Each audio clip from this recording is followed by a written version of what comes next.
छह दिन धरी सारा भारत वर्ष रे महिला संरक्षण बिल संपर्क में व्यापक चर्चा आलोचना चली एवं 3 दिन धरी पार्लियामेंट रे मध्य स्वतंत्र अधिवेशन ए संक्रांत रे हेइची एवं चर्चा ही महिला संरक्षण बिल संपर्क में बिजु जनता दल एवं आम नेता श्रीयुत नवीन पट्टनायक आभिमुख्य अत्यंत स्पष्ट। मान्यवर विरोधी दल नेता पूर्वतन मुख्यमंत्री जेतेबेले ये बिल संपर्क रे पार्लियामेंट रे अधिवेशन आह्वान देले केंद्र सरकार तुरंत विरोधी दल नेता श्रीयुत नवीन पट्टनायक ओडिशार मान्यवर मुख्यमंत्री श्रीयुत मोहन माझी को एक पत्र लिखिले एवं अनुरोध कले जे विधानसभार स्वतंत्र छत्र डका जाऊ एवं 2023 महिला संरक्षण बिल संपर्क में व्यापक चर्चा आलोचना करा जाऊ। एइथिपाई आह्वान देइथिले जेतेबेले केंद्र सरकारंकर आभिमुख्य जेतेबेले महिला बिल संपर्क में 16 तारिख रे पार्लियामेंट अधिवेशन रे आसीबा पई स्थिर होला ओडिशार आभिमुख्य कौन हबो यह थिला विरोधी दल नेतांकर अनुरोध एवं विरोधी दल नेता ओडिशार समस्त सांसद मान को मध्य अनुरोध करथिले पत्र देकी पार्लियामेंट रे ए संपर्क रे तथ्य उपस्थापन करा जाऊ। किंतु जो आशंका प्रकाश करथिले श्रीयुत नवीन पट्टनायक से आशंका आज सत्य प्रमाणित होइछि। आपण माने जानिछंती प्रबाद पुरुष स्वर्गत बिजू बाबू जी 1992 मसीह भारत वर्षर प्रथम जननायक 33% महिला मानकू पंचायत राज व्यवस्था रे संरक्षण देइथिले। जेतेबेले भारत वर्षर कोनोसी सरकार से प्रांतीय सरकार हंतु से केंद्र सरकार हंतु महिला मानक बाबत रे जेतेबेले कोनोसी चर्चा आलोचना नथिला प्रथमे भारत वर्षर युग पुरुष स्वर्गत बिजू पट्टनायक 1992 मसीह त्रिस्तरीय पंचायत राज व्यवस्था रे महिला मानक पई आरक्षण व्यवस्था कले ओडिशा रे। तांकर लक्ष्य थिला ओडिशार ग्राम्य भित्तिभूमि की सुदृढ़ करबा पई शासन व्यवस्था रे जदि महिला मानकू शामिल न करा जिवो ओडिशार विकास हेई परिबो नाही। केते दूरदृष्टि संपन्न चिंताधारा आज सारा भारत वर्ष एवं आमे आज अनुभव करुचे। तार परवर्ती समय रे 2020 मसीह रे ओडिशार तत्कालीन मुख्यमंत्री श्रीयुत नवीन पट्टनायक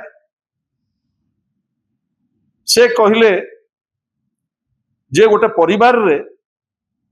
गोटे पुरुषर जतिक अधिकार अच्छी गोटे मार मध्य सेतिके अधिकार अच्छी। से पंचायत राज व्यवस्था रे 50% महिला मानक पई संरक्षण व्यवस्था कले जहा फल रे आज जिला परिषदर सभापति ठारू आरंभ करी चेयरमैन वाइस चेयरमैन सरपंच समिति सभ्य त्रिस्तरीय पंचायत राज व्यवस्था रे नवीन बाबूर ए ऐतिहासिक निष्पत्ति फल 50% ओडिशार माँ माने आज त्रिस्तरीय पंचायत राज व्यवस्था रे सामिल होइछन एवं परवर्ती समय रे नवीन बाबू विधानसभा रे गोटे बिल आनिले तांका नेतृत्व रे 2018 मसीह रे एवं से बिल रे प्रावधान थिला जे पार्लियामेंट एवं प्रत्येक राज्यर विधानसभा रे महिला मानक पई 33% संरक्षण व्यवस्था करा जाए। ये बोध हुए भारत वर्ष संघीय गणतंत्र रे एक ऐतिहासिक दिन थिला जो दिन नवीन बाबू का नेतृत्व रे ओडिशार नारी समाज पई ओडिशार माँ मानक पई एभली एक बिल ओडिशा विधानसभा रे पारित हला एवं तापरे माननीय मुख्यमंत्री नवीन बाबूंकर निर्देश फल 7टी जातीय दल एवं 15टी आंचलिक दल को आमको पठेले जे तमे जाइकिरे सबु नेता मान को बुझाओ जे वर्तमान आवश्यकता अच्छी 33% पार्लियामेंट एवं विधानसभा रे महिला मानकर रिजर्वेशन आवश्यकता अच्छी जहा फल केवल महिला शक्तिशाली हेबनी ये जो महिला मानक को आगु को नबा पई जो उद्यम ये थिला तार प्रथम पदक्षेप एवं परवर्ती समय रे साधारण निर्वाचन पूर्व 2023 महिला संरक्षण बिल बहु चर्चा आलोचना पर्यालोचना परे केंद्र सरकार आनिले महिला संरक्षण बिल 2023 106तम जो संविधान संशोधन करा जाई जो बिल आसिला से प्रमुख भाव में प्रावधान थिला जे प्रथमे सेंसस करा जिवो तापरे डिलिमिटेशन हबो तापरे महिला रिजर्वेशन आसी ये थिला 2023 106तम संविधान संशोधन पृष्ठभूमि एवं केंद्र सरकार ये बिल टी आनिले दल मत निर्विशेष रे पारित मध्य हला पार्लियामेंट रे उभय सदन रे एवं बिजु जनता दल मध्य आमे नवीन बाबू नेतृत्व रे बिल की समर्थन देलु 3 वर्ष चलीगला ये बिल टी 106तम जो संविधान संशोधन होता ये जो बिल टी 2023 बिल टी 3 वर्ष सरकार संपूर्ण भाव नीरव रही हठात भारत पाकिस्तान युद्ध चली से समय केंद्र सरकार घोषणा कले जे जनगणना हब एवं जातिगत जनगणना हब ये गोटे लंबा लड़ई ओडिशा रे आमर चलीथिला जे गोटे कास्ट बेस सेंसस हो आमे समस्त ताको स्वागत कले सबु राजनीतिक दल ताको स्वागत कले केंद्र सरकार के आभिमुख्य किंतु एप्रिल 16 तारीख चलित मास 16 तारीख दिन भारत वर्ष गणतांत्रिक इतिहास रे गोटे निर्वाचित सरकार महिला मानकू ढाल करी एभली राजनैतिक खेल खेली पारे